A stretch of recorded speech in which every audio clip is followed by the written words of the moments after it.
Ronnie Veliz. I am a proud Peruvian, queer immigrant of faith. I live here in the San Fernando Valley. I consider the Valley my home.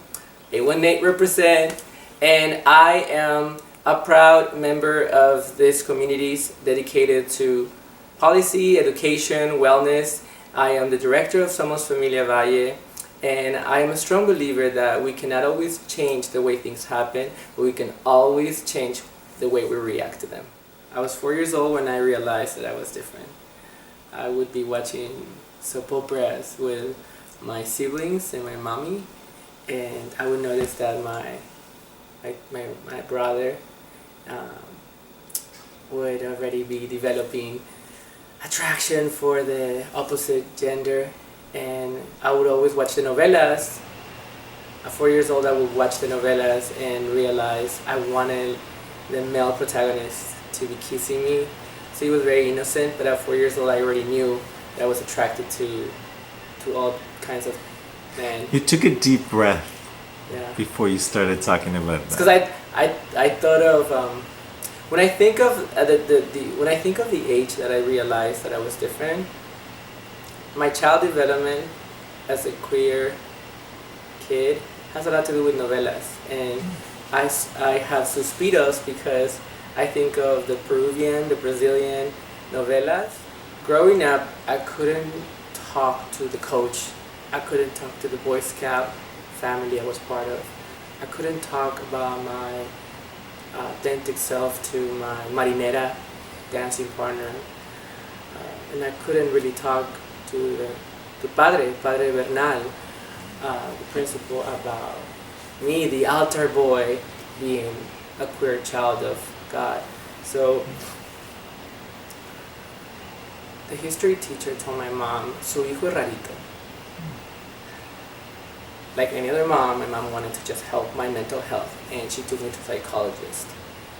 Little did she know is that the psychologist would really try to change my sexual orientation. That's how I got introduced to what professionals call reparative therapy or conversion therapy.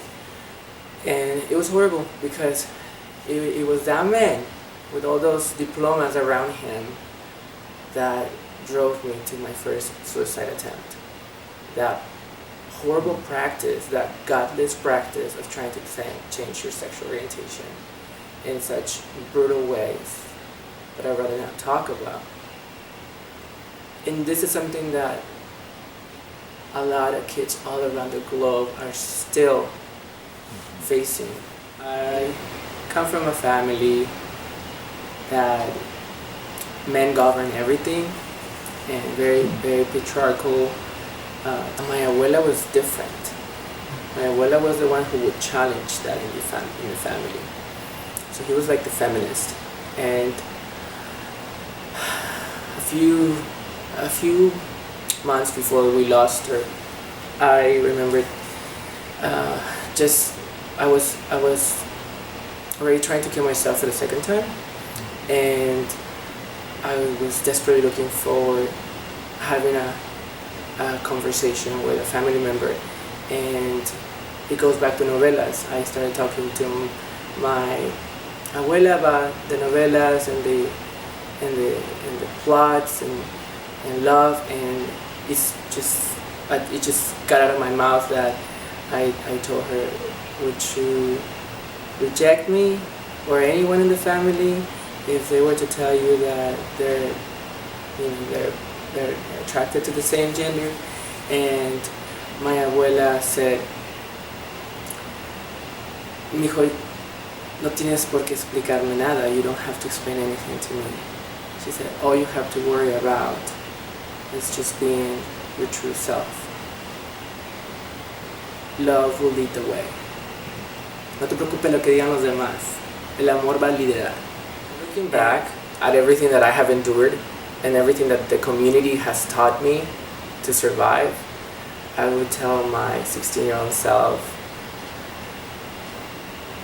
love will lead the way. And I would definitely say, you're about to witness that immigration and education are human rights. And once you get a feeling of that, you gotta fight so others can feel the same way. That's what I would tell my younger self.